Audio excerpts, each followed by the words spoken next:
What's up guys? Today we will be going over the Ice Gauntlet, which is a weapon I believe will be one of the most used weapons in New World.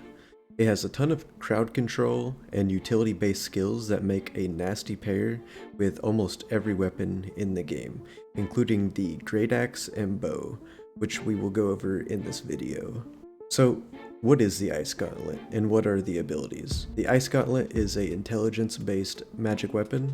It has no secondary stats and is a ranged weapon. It has two skills trees, Ice Tempest and Builder. Ice Tempest has more AoE focused abilities and raw damage. Meanwhile, the Builder tree has more crowd control, or CC for short, and survivability. While the Ice Tempest tree has the most damaging abilities of the two, nothing about this weapon screams heavy damage in any way.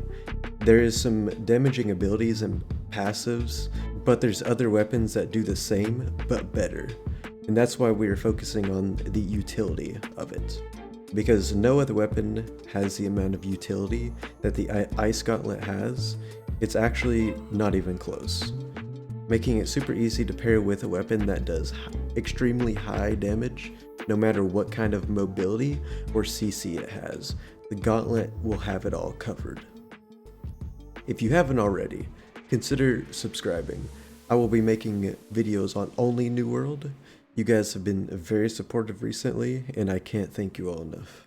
So now, let's look at some of the abilities and passives that make this weapon so damn useful. Let's start with the Ice Tempest tree. It's 3 active abilities and notable passive upgrades. We have Ice Spikes, which create a trail of spikes that start from the player and go out in a straight line for 8 meters. The path ends in a mighty spike that will cause large damage and a pushback. And you can release the massive spike at any time before the end point with a button press. There's one passive upgrade that adds a stagger to the path of the ability called Deadly Path. Ice Storm, a ranged attack that damages and slows enemies within a 5-meter radius frosted area, 25% slow, 20-meter range, and a 5-second duration, with a passive to increase damage to enemies if they are below 50% health while inside the area. It's called Weakening Gust. Wind Chill, attack that blasts a focus beam of freezing winds forward that will push back any enemies in its area, causing damage. Wind Chill will last for 2 seconds, have a range of 5 meters, and can be directed by the facing of the player.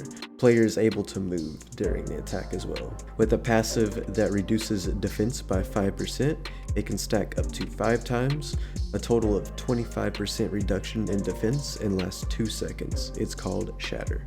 Now in this tree we have Heavy Freeze towards the bottom, which gives heavy attacks the ability to freeze a target for 1 second if the enemy is in your Ice Storm or have Frostbite. Now we can talk about the Builder tree and its active abilities, and then we will go over how all of these abilities can be paired to give you insane amounts of CC with any weapon. First we have Ice Pylon, a placed ice pylon that fires ice projectiles at enemies within 20-meter range for 15 seconds or until killed. The ice pylon creates a 1-meter radius frost area that enables frost powers. There's 3 passives of note. One increases the pylon's attack rate for 3 seconds if you dodge with full stamina. It's called Pylon Dodge. Pylon Refresh, which extends duration of the ice pylon by 1 second per hit, and Ultimate Frost, which doubles the ice pylon's health and extends the radius to 5 meters. Standing in this radius doubles Quick Frost and Empowered Frost bonuses. Ice Shower summons a shower of ice that creates a frosted area approximately 1 meter by 5 meters.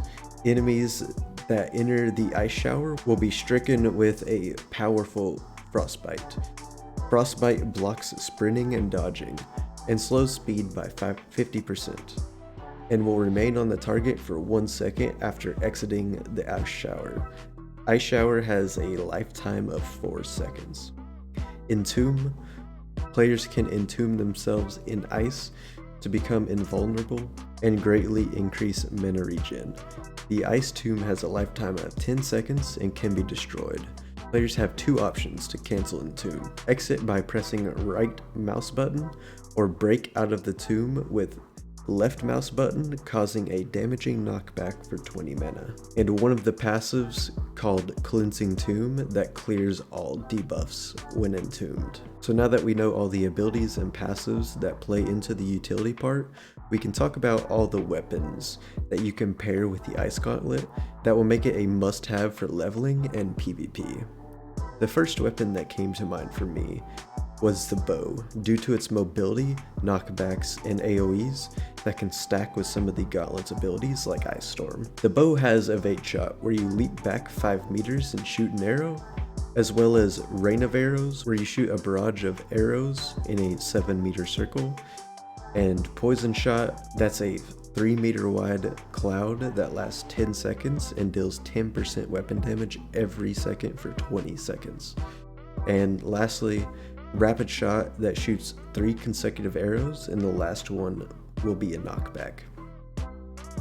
As you can see, the bow has a ton of abilities that can work alongside the Gauntlet. Being able to stack a Rain of Arrows or Poison Shot with Ice Storm is insane, and the Evade Shot for added mobility will make it very hard for anyone to get close to you, because the Skirmisher tree for the bow also has a few passives that grant increased movement speed as well. I think the Ice Gauntlet and bow will be an extremely strong meta build for PvP and casual leveling. It won't be the best damage for speed leveling, but the slows will make the process easier for sure. This next one might also be a top tier combo for PvP. It's absolutely devastating for melee combat, and it looks like it will be almost impossible to escape from. It's the Gauntlet and Great Axe. Here's a few of the abilities, and I think you'll start to see why this combo is so nasty up close. First one being Reap. Extend your axe 5 meters, pulling foes towards you, which gets extended to 8 meters with a passive unlock. Next we have Charge. Charge 10 meters, dealing 130% weapon damage when you reach a target, or press left mouse button. This ability has Unstoppable, which means you can't be interrupted while you perform the ability. And then we have Maelstrom. It's a fast spinning attack that pulls targets closer to you. All three of these abilities can be unlocked on the Great Axe at one time, along with a few passives that grant increased movement speed and making heavy attacks pull enemies towards you as well. And at the bottom of the Reaper tree, you have Bloodlust, where you move 30% faster and deal 15% more damage when looking at a foe within 15 meters. With all that in mind, it's easy to see why this combo might be so powerful. There's absolutely no way for someone to escape once you're on top of them. You have 3 chances to pull them back to you, a charge ability, and multiple slows from the Gauntlet as well. The only thing is, you might potentially lack damage due to the Gauntlet just being there for a supporting item. So if you get on top of someone and they have more damage, they will just have free reign to nuke you and move on. So the next final example is a interesting one for sure. It's the Ice Gauntlet and Sword and Shield, specifically the Defender tree or Tank tree for the Sword and Shield. While there's not really any abilities that flow with each other, the thing I'm interested in is the AoE slows and freezes from the Gauntlet while tanking. It could make it significantly easier to hold threats and way easier to stop things from getting out of hand due to enemies being slowed and frozen. In most games that use a tank healer DPS triangle, the tanks have some sort of AoE to help hold threat. The Sword and Shield has one in the Swordmaster tree, but it would take a tank ability away, and all of those abilities are needed. So I think the Gauntlet with the Ice Storm, Ice Pylon, and Entomb will be a strong meta build for tanking dungeons and maybe raids if they're added. Entomb will be a very strong panic ability for tanks when things get out of control. With all the examples, I'm sure you can see why I think the Ice Gauntlet will be a top tier weapon for almost every weapon combo, and a good weapon to grab early in the game while leveling. And like I said earlier, the weapon would strictly be for utility in these cases. You'd completely ignore the intelligence stat, as it doesn't affect the CC on the weapon, and you would just throw all your attribute points into your main damage weapon. I hope you all enjoyed or found some use in this video. I like to compete and push the limits in every game I play, and what I plan for New World is to be one of the best when it comes to PvP, and take you guys along for the ride. So be sure to subscribe, as there will be more videos like this in the future. And as always guys, have a good one.